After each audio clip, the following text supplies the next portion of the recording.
Ang aviation, hindi lang piloto yan ha. Baka masyado kayo na-o-obsess sa idea ng pagiging piloto na kapag hindi mo nakuha yung pagiging piloto, nadidepress na kayo.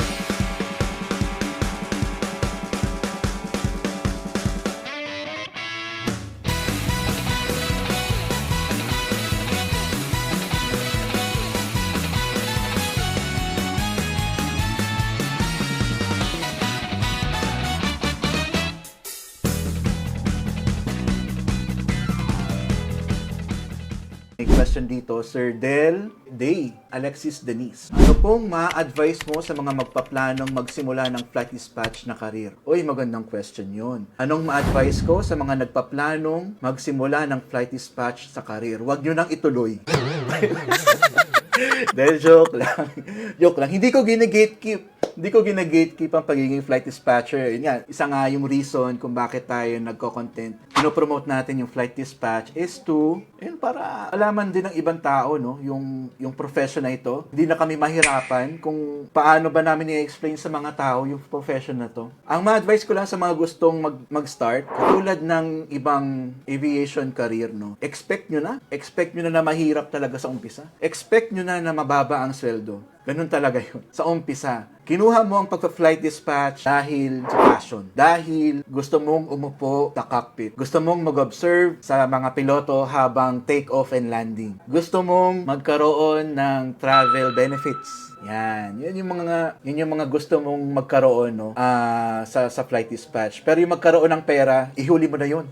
Ihuli mo na yung gusto mong yung magkaroon, no, yung pera. Mahina talaga sa umpisa. Pero pag naman, kapag na-jump start mo na yung career mo, tapos nakapag-abroad ka, sad to say, no, nakakalungkot sabihin na until now, currently, sa sitwasyon natin ngayon, sa aviation, kapag aviation ang career mo, sa abroad talaga abroad talagang asenso Yung mabilis na pag-asenso ha. Kasi syempre yung mga makukuha mo sa abroad, mabilis mo makukuha. Pag sa Pilipinas ka nagstay, talagang ginrind mo sa Pilipinas. Around mga 5 years, 6 years mo pa mararamdaman talaga na okay, no? Okay yung pinasok mong career sa aviation. Pero kapag after 2 years kang mag-grind sa Pilipinas, sa aviation career mo na yan, either sa dispatch o kaya sa ramp, sa customer service agent, kahit sa cargo agent, minimum siguro 2 years lang na pag-grind, no? Tapos, alis ka kaagad ng bansa. Matik, 6 digits. 6 digits ang 6 digits ang una mong sasahurin. Ganun talaga. Alright? May question si Sander74. May specific na strand para sa mga gusto magpiloto.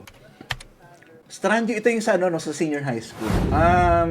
Honestly, hindi ko kabisado yung mga strand. Ang naririnig-rinig ko lang. Pero, as I said earlier, no, sa mga gustong magpiloto, hindi naman yan, walang bearing kung ano yung pinag-aralan mo nung una. Kung gusto mo maging piloto, pumasok ka sa flight school, lahat ng dapat mong malaman as pilot, tuturo naman na doon. So, if aviation-related yung kinuha mo prior to entering flight school, advantage sa'yo yun. Kasi hindi ka na shock, maliligaw sa mga sinasabi ng instructor. Pero wala namang bearing, no, kahit hindi non-aviation. So, to answer the question, specific na strand, I recommend yung STEM. Basta yung related sa sa technical science, technology ba ang tawag. Basta yung STEM kasi parang yung iba may parang related sa human resources, sa management, ganun. Basta yung maraming math, yan, STEM. STEM yata yung tawag doon. Yun yung magandang strand for pilots. Pilot training, pilot school. Alright. Tsaka, ito pala, i-remind ko kayo. Ang aviation, hindi lang piloto yan ha. Baka masyado kayo na-o-obsess sa idea ng pagiging piloto na kapag hindi mo nakuha yung pagiging piloto, depressed na kayo. Sabihin nyo, ay wala na akong chance to become included sa aviation industry. Wala na akong chance na magkaroon ng aviation career. Hindi. Ang daming professions sa aviation, hindi lang pagpapilot. Siyempre, pagpapilot, yan yung pinakasikat. Sabi nila, yan yung pinakamalaking sweldo, pero I doubt it. Kung sa sweldo lang naman ang pag-uusapan. Kung sa Pilipinas, syempre, yan, sige. Ang pilot yung parang nangunguna dyan. Pero pag lumabas ka na ng Pilipinas, hindi pa din. May mas mataas pa. Alright. May message din pala si Sir Rene. Salamat sa pag-start ng ganitong klaseng engagement. Malaking tulong to sa mga nagsisimula sa dispatch. Ay, siyempre naman po. Kasi giving back din naman na. Nasa point na ako ng buhay ko na I want to give back naman sa mga gustong mag-start ng kanilang aviation career. Dahil, although meron pa akong gustong gawin talaga in the future, pero pwede ko na sabihin at this point na it's time to give back naman na. Tulungan yung mga mag-uumpisa para, syempre, para dumami yung mga maging flight dispatcher, maiangat yung quality ng flight dispatch. Bakit? Kasi, correct me if I'm wrong na lang, no? Dahil nga sa hindi gaanong kilala ang flight dispatcher sa labas, pwera na lang syempre sa mga sa loob ng airline, sa loob ng flight operations, sa mga pilots, kilala nila kami. Lalo na yung mga higher management, hindi nila gaanong kilala yung flight dispatch na yan. Ang nagiging nangyayari doon, parang ang baba na lang ng tingin nila sa mga flight dispatcher na hindi nila naiintindihan kung gaano ka importante yung trabaho ng flight dispatcher sa company nila. Na kapag wala yung flight dispatcher, tigil operation, for sure. Kasi maraming nagsasabi kahit sa labas ng Pinas, sa LinkedIn, marami kang makikita dyan na the flight dispatch is the heart of the operation. May may katotohanan yun, no? Na kung wala ang flight dispatch, hindi tatakbo ang isang airline. So, isa yun sa mga goal ng ating pagko-content, no, na ma-spread out ang information pagdating sa flight dispatch para naman in the future magkaroon ng lalo na sa Pilipinas, magkaroon ng bagong or fresh na viewpoint ang higher management pagdating sa flight operation. Kasi napag-iiwanan po talaga. Yung sa sa salary na lang napag-iiwanan kumpara sa overseas counterpart. Ayun, walang anuman, Sir Rene Bartoli. Okay, balik tayo dito. Nakakatakot po ba magpiloto? Dami kong kaibigan na ayaw maging piloto, natatakot baka mag-crash. Nakakatakot magpiloto kasi ang mahal ng tuition Yun yung nakakatakot doon Pero yung issue naman ng itong natatakot baka mag-crash. I can say na air transportation is still the safest mode of transportation. Marami ang inspections, maraming checks, at kung yung yung issue naman na maraming crash ganyan. Napakaliit lang ng percentage ng mga crashes na ganyan compared sa mga lahat ng successful na flights. Tapos itong mga crashes na ito, kapag nagkaroon naman ng crash, ng incident, sinasabi ko sa inyo, napakabusisi ng investigation na yan. Hindi yan basta lang na pipicturan ganyan. Ang daming anggulo na titingnan bago ma-conclude yung talagang reason. At dahil naman kapag na-conclude na yung reason, na ilabas na yung official report, ito naman yung gagawin ng Aviation Authority ng bansa na yun, in our case CAAP, para i-disseminate ito sa lahat ng aviation company sa Pilipinas, i-revise yung mga kailangang i-revise na procedures, na mga equipment para maiwasan mangyari ulit yung ganoong insidente. So, kung takot ka, syempre,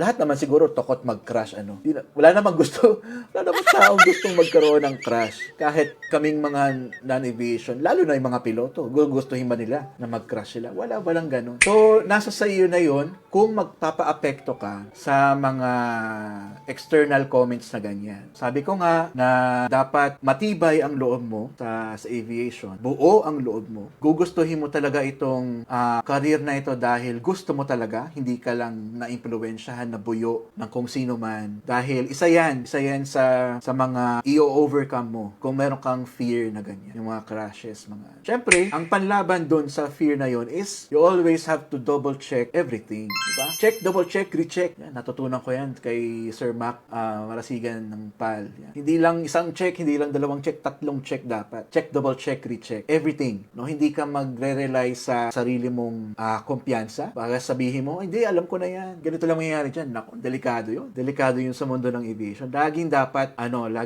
sure, laging dapat hindi nag-a-assume. Yan. Ang mga aviation professional, hindi yan asumero. Okay. So, lagi yan dino-double check yung mga sagot. Ayun. So, huwag kayo masyado matakot. Kahit nga yung mga may takot sa heights, may mga fear of heights, nagiging piloto. Diba? So, nothing to worry about. So, completely preventable, completely doable. O basta ganun. Ayan. Si Mayor, may Mayor tayo dito. Mayor Rupert Vince. Sir, saan po kayo nag-OJT dati nung sa PATS pa po kayo, nag-BS Air Trans? Okay. Ayan, saan nag-OJT? Ang, sa ano, no, yung sa college requirement, ano. Di ko na matandaan eh. Pero, ay, hindi, tama, natandaan ko na. Ang pinaka-OJT ko nun sa flight school. Sa, ano, dati fast aviation pa yun. Ngayon, fly fast na yata ang tawag. So, parang ang pinaka-OJT ko nun, naging assistant ako ng isang ground instructor na nagtuturo ng private pilot course. Tapos, yun. So, yun na yung OJT. Pero pagdating naman sa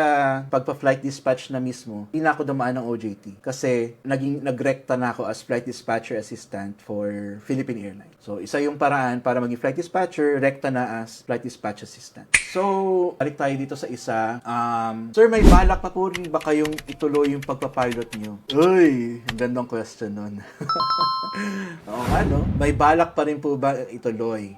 I can say, very possible na at this time.